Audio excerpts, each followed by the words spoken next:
The Golden Flute, a Yao Folktale retold by Robert Morgan. Once upon a time, a woman and her daughter lived in the mountains. The daughter liked to dress in red. For this reason, she was called Little Red. One day, Little Red and her mother were working in the fields. All of a sudden, a gale blew up, and in the sky there appeared an evil dragon. It stretched down its claws, caught Little Red in a tight grip, and flew off with her toward the west. Little Red's mother vaguely heard her daughter's words carried on the wind. Oh mother, as dear as can be, my brother will rescue me. Wiping away her tears, Little Red's mother gazed into the sky and said, But I only have a daughter. Who can this brother be?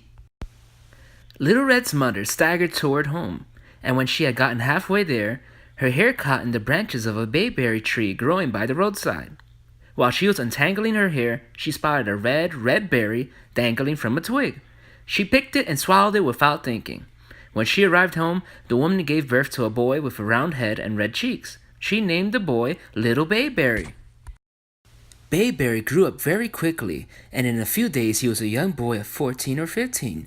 His mother wanted to ask Bayberry to rescue his sister, but she couldn't bring herself to give him such a dangerous job. All she could do was weep to herself in secret. One day a crow landed on the roof of the woman's house and cried, Your sister is suffering out there. She's weeping in the evil dragon's lair. Blood stains on her back. She's digging rocks with hands so bare. Upon hearing this, Bayberry asked his mother, Do I have a sister? Tears streaming down her cheeks, his mother replied, Yes, my son, you do, because she loved to dress in red. She was called Little Red. An evil dragon that has killed so many people came and took her away. Bayberry picked up a big stick and said, I'm going to rescue Little Red and kill that evil dragon. Then it can't do any more harm. His mother leaned against the doorframe and through misty eyes watched her son march away. Bayberry walked for miles and miles on a mountain road ahead of him. He saw a large rock blocking the way that was pointed and rubbed smooth by all the travelers who had to climb it. One wrong step would mean a nasty fall. Bayberry said, This is my first obstacle. If I don't remove it now, it will be the undoing of many more people. He thrust his stick under the rock and heaved with all his might. There was a great crack, and the stick broke in two. Then he put both his hands under the rock and he tried to move it with all his strength. The rock rolled down into the valley. Just at that moment, a shining golden flute appeared in the hole where the rock had been. Bayberry picked it up and blew on it. It gave out a sweet sound. Suddenly, all the earthworms, frogs, and lizards by the roadside began to dance. The quicker the tune, the faster the creatures danced. As soon as the music finished, they stopped dancing. Bayberry had an idea. Now I can deal with the evil dragon. He strode away with the golden flute in hand. He climbed a huge rocky mountain and saw a ferocious-looking dragon at the entrance to a cave. Piles of human bones lay around it. He saw a girl in red chiseling away at the cave. Tears were streaming down her cheeks.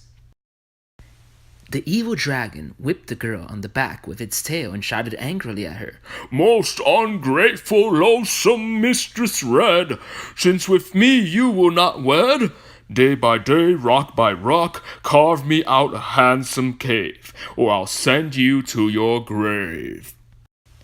Bayberry realized that the girl was none other than his sister. He shouted, Wicked monster, evil fiend, to torment my sister so, till your wretched life shall end, on this flute I'll blow and blow. Bayberry began to blow on his golden flute. The music made the evil dragon dance despite itself. Little Red put down her chisel and stepped out of the cave to watch. Bayberry continued to blow on the flute. The evil dragon continued to dance, twisting and squirming. The quicker the tune, the faster the evil dragon danced. Little Red came over and wanted to speak to her brother. With a gesture of his hand, Bayberry showed her that he could not stop playing the flute.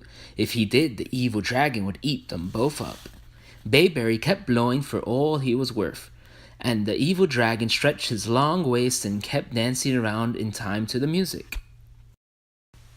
Fire came from the evil dragon's eyes, steam from its nostrils, and panting breath from its mouth. The dragon pleaded, Ho, ho, ho, brother, you're the stronger.